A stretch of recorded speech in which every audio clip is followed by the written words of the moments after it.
Hello students, आज हम 15.1 probability प्रायिकता का क्वेश्चन नंबर 16 सॉल्व करेंगे। इस क्वेश्चन को सॉल्व करने से पहले मैं आपको बोर्ड परीक्षा में थोड़े मार्क्स आपके बढ़ जाएं, इसके लिए एक ना एक टिप्स आपको प्रत्येक वीडियो में बताती आ रही हूँ। सबसे पहले तो मैं ये कहना चाहूँगी कि आपकी लगभग सभी विषयों की तैयारी पूरी हो चुकी होगी, क्योंकि अप्रैल के लास्ट वीक या मई के फर्स्ट वीक से CBSE, MP board, Rajasthan board सभी के बोर्ड 10th के एग्जाम शुरू होने वाले हैं। अब आप लोग भी रिवीजन कर रहे होंगे। अब आप रिवीजन करते समय एक बात ध्यान रखिए कि कई बार कुछ स्टूडेंट्स के साथ में क्या होता है कि वह काफी अपना सब कुछ पढ़ लेते हैं, याद कर लेते हैं, और जब वो एग्जाम हॉल में एग्जाम देने बैठते हैं तो वह सब कुछ भूल जाते हैं। ऐसा क्यों होता है? आज यदि हम एग्जाम हॉल में भूल जाते हैं तो हमारा याद किया हुआ सारा बेकार चला गया। इसके लिए हमें क्या करना है कि आप जब रिवीजन कर रहे हैं तो इस बात को ध्यान रखिए कि आप अपने नोट्स बुक या नोटबुक को सामने रख के जो रिवीजन कर रहे हैं, और अपन सोचते हैं कि अपने को पूरा याद हो गया, लेकिन वह याद नहीं हो पाता। इसके लिए आप क्या करें कि जो भी आपने याद किया है उसको लिख लिख के देख लें। उसके अलावा अब इतना टाइम नहीं बचा कि हम एक एक क्वेश्चन को लिखें, तो आप ऐसा करिए कि अपने घर में ही एक एग्जाम हॉल की तरह माहौल बनाएं। उसमें एक कॉपी पेन लेकर के आप बैठ जाइए। यदि आपको फिगर वगैरह बनाना है, जैसे साइंस में हुए, मैथ्स में हुए, तो इसके लिए पेंसिल और जो आपका कंपास बॉक्स है वगैरह सब चीजें लेकर बैठिए। और टाइमिंग के हिसाब से आपको 3 घंटे में पेपर करना है। इसके लिए आप कोई भी अनसोल्ड पेपर का, किसी भी सन का एक पेपर उठा लीजिए। उस पेपर को आप 3 घंटे में करके देखिए, क्योंकि पेपर क्या है, जो हमने अभी तक याद किया है अब हम उसको लिख के देख रहे हैं, तो इसमें घबराने की तो कोई बात है ही नहीं। उस 3 घंटे के पेपर को आप देखिए कि आपने 3 घंटे में कितना पेपर किया है। अभी तक आपने जो अपनी प्रिपरेशन की होगी उस प्रिपरेशन में क्या किया, या तो आपके कोचिंग सेंटर में वो कॉपियां आपको चेक करके दे दी होंगी, स्कूल में चेक करके दे दी होंगी, लेकिन उस समय आप यह ध्यान नहीं रखते कि उन्होंने जो गलतियां निकाली हैं आप उस गलतियों को सुधारते नहीं हैं। इस कारण क्या होता है कि हमारे जो मार्क्स हैं वो थोड़े कम रह जाते हैं। तो आप जब भी अपना इस तरह का यदि एग्जाम देते हैं तो उस कॉपी को, जिस नोटबुक में आपने एग्जाम दिया है 3 घंटे ईमानदारी से अपने घर पर, उसको स्वयं ही चेक कीजिए।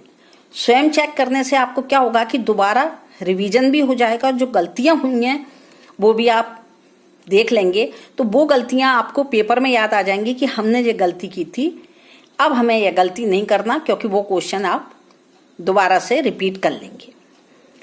दूसरी बात यह है कि आपको टाइमिंग का ध्यान रखना है। यदि 3 घंटे का पेपर है और उस पेपर में आपने यह देखा कि हमारे कुछ मार्क्स का पेपर छूट गया है, 3 घंटे आप देख करके बिल्कुल उस पेपर को वहीं पर रख दीजिए, और फिर देखिए कि आपके कितने नंबर का, यानी कि कितने मार्क्स का क्वेश्चन छूट गया है। उसके बाद आप दोबारा फिर इसी तरह का एग्जाम दीजिए, और उसमें फिर टाइमिंग का ध्यान रख के अपनी राइटिंग को थोड़ी फास्ट कीजिए। आपने कहाँ कहाँ सोचने में ज्यादा समय लगाया है उस टाइमिंग को भी ध्यान रखिए। इस तरह करने पर क्या होगा कि आपका जो एक मनोबल बढ़ जाएगा, कॉन्फिडेंस बढ़ जाएगा कि नहीं, हमने घर पर भी कई बार पेपर दिए हैं, उसी तरह हम 3 घंटे से पहले इस पेपर को भी कंप्लीट कर सकते हैं। यह मैं आज की आपको एक टिप्स बता रही हूँ, इसको आप जरूर करिएगा, और आज से, अभी से ही आप यह तैयारी कीजिए कि घर पर बैठकर आपको पेपर देना है। यदि आपने प्रत्येक विषय के 2-2, 3-3 पेपर दे लिए तो आपका कॉन्फिडेंस काफी हाई हो जाएगा और आपके मार्क्स अच्छे आ जाएंगे। अब हम आते हैं क्वेश्चन नंबर 16 में। क्वेश्चन नंबर 16 क्या है? 12 defective pens are accidentally mixed with 132 goods pen.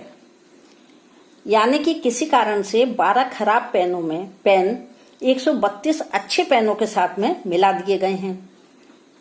यानी कि 12 खराब पेनों को 132 पेन रखे थे जो कि अच्छे थे, उनके साथ मिला दिया गया है।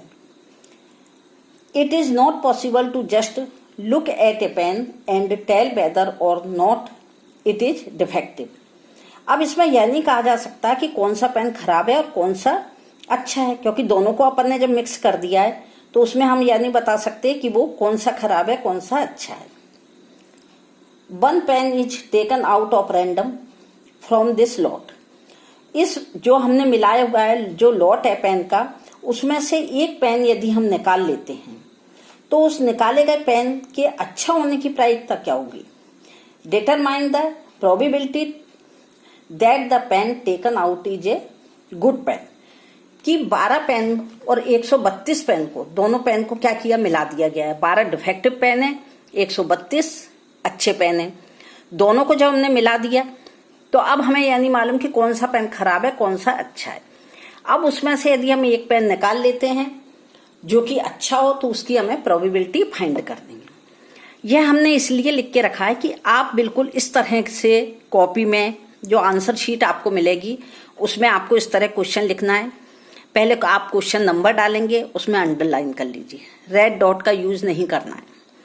और यदि कोई क्वेश्चन अथवा या योर और में आता है तो उसके लिए आप क्या करें कि केवल एक या दो शब्द लिख करके या नंबर डालने के बाद आप एक या दो शब्द लिख करके उसे वहीं छोड़ दीजिए, जिससे एग्जामिनर ये समझ लेगा कि ये कौन सा क्वेश्चन है, अथवा के ऊपर वाला है या नीचे वाला है।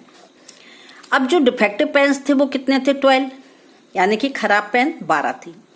गुड पेन्स यानी अच्छे पेन जो थे वो कितने, 132, 132 पेन। अब जो टोटल पेन हो गए, खराब पेन में अच्छे पेन हमने मिला दिए तो वो कितने हो गए, 12 प्लस 132, यानी कि जो टोटल पेन्स थे, कुल पेन थे, वो कितने हो गए, 144। अब हमें यह देखना है कि यह क्वेश्चन 2 मार्क्स में आ रहा है कि 3 मार्क्स में आ रहा है। यदि 2 मार्क्स में आ रहा है तो केवल आप इतना लिखिए PE, P यानी प्रोबेबिलिटी यानी प्रायिकता, E यानी इवेंट यानी घटना। PE इजिकल टू केवल इतना सा आप यह लिख दीजिए। और यदि ये 3 मार्क्स का आ रहा है या 2 क्वेश्चन आ रहे हैं 5 मार्क्स में, तो आप पहले में क्या करिए कि पूरा इसका फॉर्मूला लिख लीजिए। इसका फॉर्मूला क्या है, PE, और वैसे क्या है, E अपॉन S। S का मतलब होता है सम यानी योग, जो टोटल नंबर है उनका योग। अब इसमें P, और यदि आप डिटेल में लिखना चाहते हैं, आपकी राइटिंग फास्ट है, आप 3 घंटे में पूरा पेपर कर लें या कॉन्फिडेंस है आप में, तो आप इसको पूरे लिख लीजिए। P यानी प्रोबेबिलिटी किसकी, गुड पेन की। तो इसमें आप लिखिए number of favourable outcomes divided by number of total outcomes. Hindi medium के बच्चे लिखिए PE, या फिर लिखिए P यानी कि अच्छे पेन होने की प्रायिकता। अच्छे पेन होने की प्रायिकता क्या है, E के अनुकूल परिणामों की संख्या डिवाइडेड बाय E के कुल संभव परिणामों की संख्या। अब यदि शॉर्ट में आप लिखने वाले हैं तो केवल E यहां पर इस तरह से लिख करके यह लिख लीजिए, और यदि फुल लिखना चाहते हैं तब भी आप यहां पर आके इस तरह लिखिए PE is equal to NE divided by NS। NE कितनी है, यानी कि जो अच्छे पेन हैं, जो गुड पेन्स है, उनकी नंबर क्या है, फेवरेबल आउटकम्स यानी अनुकूल परिणामों की संख्या कितनी है, 132। S यानी जो उनका सम है वह कितना है, 144, क्योंकि हमने इन दोनों को खराब पेनों में, जब अच्छे पेनों को हमने मिला दिया था तब वह कितने हो गए थे, 144। इन दोनों को हम डिवाइड करते हैं किस से, 12 की टेबल से। 12 बन जा 12, यहाँ पे 1 बच जाएगा तो 12 बन जा 12। और वैसे भी 12 का स्क्वायर क्या होता है, 144। 144 का रूट क्या होता है, 12। और वैसे भी यदि हम इसमें 12 का डिवाइड करते हैं तो 12 बन जा 2, यहाँ बच गए 2, तो 12 2 जा 24। इस तरह PE यानी कि प्रोबेबिलिटी इवेंट की कितनी हो गई, 11/12। यह हमारा 16 क्वेश्चन सॉल्व हो गया। Thank you.